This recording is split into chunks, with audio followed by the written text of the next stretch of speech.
you need to work harder. You need to discipline your mind better. We need to help people more than just saying it's okay. It's okay that you're not willing to help yourself out. That's not okay. It's not okay. It's not acceptable. Even though it's your life, if that's acceptable, that's unacceptable. And there's a lot of people in this world, me included, that if I accepted that, I wouldn't be anywhere. So yeah, a lot of people just, they start creating a narrative about themselves that make it okay. The ultimate get out of jail free card. And now the world is set up to have so many get out of jail free cards. Number one, you've got to work on yourself. It's very important that you engage in an ongoing process to develop you. Spend more time on yourself than what you've been spending. It's very important. You owe that to yourself. You'll get scared sometimes. Your mind will go blank on you. Some people you will allow to unnerve you. And you wonder, what's wrong with me? I'm not crazy. That's why you've got to learn to make a conscious, deliberate, determined effort to stand up inside yourself. Working on yourself, watching that inner dialogue, it will determine the quality of your life. I don't believe this. I know this. Happiness for most people is temporary. So success without fulfillment, that's called failure.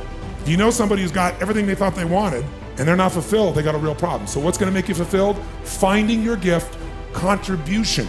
Life's not about me, it's about we. If we feel like we're contributing to someone else, then we don't just get something, we become something. And what you get never makes you happy long term. Who you become makes you very happy or very sad. So part of that art of fulfillment is, what's my contribution? The second part of it is appreciation. Some of you are contributing, but you're not taking the time to really appreciate. You're not noticing. Every moment of your life, you got to decide, what are you going to focus on and what does it mean and what are you going to do? Is it the end of the beginning? Are you being punished or rewarded? Meaning is where all life is shaped, and you have the power to change the meaning. How fast? You better ask a better question or come up with a better answer. But your education is not the most important thing in your life. I'm sorry, it's not. Your dream is the most important thing in this world. It tops your education. The principal came up on the stage while I was speaking. Don't ever say that to my school again. Well, I'm just telling you, dog. You can save your kids a lot of pain if you ever talk to them about their dreams. You got to talk to young people about their dreams. See, it's not your education. The Bible don't even mention education. It ain't even in there. Harvard ain't in there. UCLA ain't in there. The Bible says a man without a dream or vision shall perish. If you talk to kids about their dreams, your dreams can spur you to get the education. But if you never find out what a child is dreaming about, you can't hold their attention. So if you want to make 6 figures, you can't just be talking about you want to make 6 figures. You hear what I'm saying to you tonight? If you do the 3 things I tell you to do tonight, I guarantee you, whatever it is you want to do in life, you'll be able to do. You will be able to accomplish whatever you want to academically, financially, relationally, whatever. So 3 things. All right, now I'm gonna tell you the story. I gotta get out of here. There was a young man who, he wanted to make a lot of money, and so he went to this guru, right? He told the guru, I want to be on the same level you on. And so the guru said, if you want to be on the same level I'm on, I'll meet you tomorrow at the beach at 4 a.m. He like, the beach? I said, I want to make money. I don't want to swim. Guru said, if you want to make money, I'll meet you tomorrow, 4 a.m. So the young man got there at 4 a.m. He all ready to rock and roll, got on the suit. The old man grabs his hand and said, how bad do you want to be successful? He said, real bad. He said, walk on out in the water. So he walks out into the water. Watch this. When he walks out into the water, it goes waist deep. So he like, this guy crazy. He like, I want to make money. He got me out here swimming. I didn't ask to be a lifeguard. I want to make money. He got me in. So he said, come out a little further. Walked out a little further. Then he had it right around this area, the shoulder area. So this old man crazy. He's making money, but he crazy. He said, come on out a little further. He came out a little further. It was right at his mouth. My man like, I'm about to go back in here. This God is mine. So the old man said, I thought you said you wanted to be successful. He said, I do. He said, walk a little further. He came, dropped his head in. He had him held down. Just before my man was about to pass out, he raised him up. He said, I got a question for you. Somebody answered the question for me. He said, when you were underwater, what did you want to do? I said, I wanted to breathe. He told the guy, he said, when you want to succeed as bad as you want to breathe, then you'll be successful.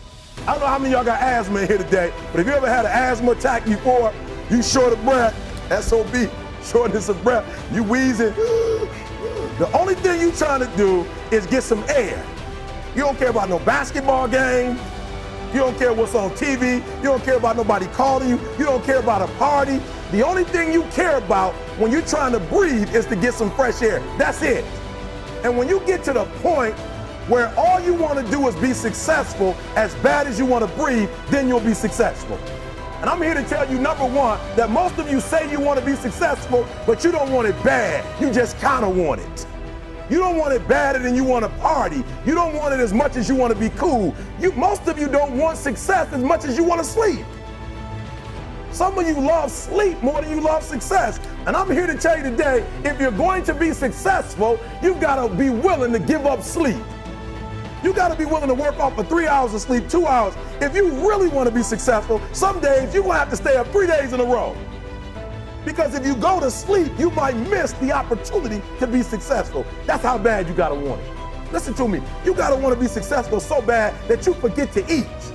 Beyonce said once she was on the set doing her thing, 3 days had gone by, she forgot she didn't eat. Because she was engaged. I never forget when 50 Cent was doing his movie, I did a little research on 50, and 50 said that when he wasn't doing the movie, he was doing the soundtrack. And they said, when do you sleep, 50? Sleep, he said, sleep. Sleep is for those people who are broke. I don't sleep. He said, I got an opportunity to make a dream become a reality. What helps me is to keep the hard times in the front of my mind, because it allows me to go into these big moments that I've worked my ass off, and you guys have worked your ass off. It allows me to go into these big moments with a different perspective. What it also does for me, and again, this is what works for me, I keep my back is up against this every day. It's against this wall, but it's up against this because it's what I believe in. And when my back is against this, then there's nowhere to go but that way.